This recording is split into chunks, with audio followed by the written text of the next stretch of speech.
குலதெய்வ கோயிலுக்கு போறீங்க அப்படின்னா, உங்களுக்கு அங்க ஒரு 1 நாள் ட்ராவல் ஆகுது.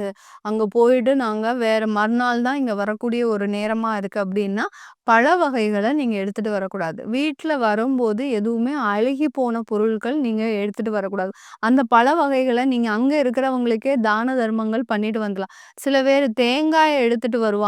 சட்னி அரைக்கிறதுக்கு அப்படின்னு சொல்லிட்டு எடுத்துட்டு வருவாங்க. எந்த விஷயம் நீங்க எடுத்துட்டு வந்தாலும், அது அழுகுன பொருட்களாக இருக்கக்கூடாது. இப்ப நீங்க காலையில போயிட்டு நைட்டு வரீங்க அப்டின்னா, தாராளமாக பழ வகைகள் எடுத்துட்டு வந்துக்கலாம். தேங்காய் வகைகள் எல்லாமே எடுத்துட்டு வந்துக்கலாம். அப்புறம் அங்கேருந்து எடுத்துட்டு வர வேண்டிய பொருட்கள் அப்டின்னு பார்த்தோம்னா, குலதெய்வத்திற்கிட்ட இருந்து ஒரு எலுமிச்சம்பழத்த நம்ம கண்டிப்பா எடுத்துட்டு வரணும். அது இருந்தா தான் நம்மளுக்கு அந்த குலதெய்வம் நம்ம கூடயே இருக்கு அப்டின்ற மாதிரியா இருக்கும். சில பேர் என்ன பண்ணுவாங்க, "மேடம் அங்க எங்களுக்கு எலுமிச்சம்பழமே தரலையே! நாங்க என்ன பண்ணணும்?" அப்படின்ற மாதிரியான கேள்விகள் இருக்கும்.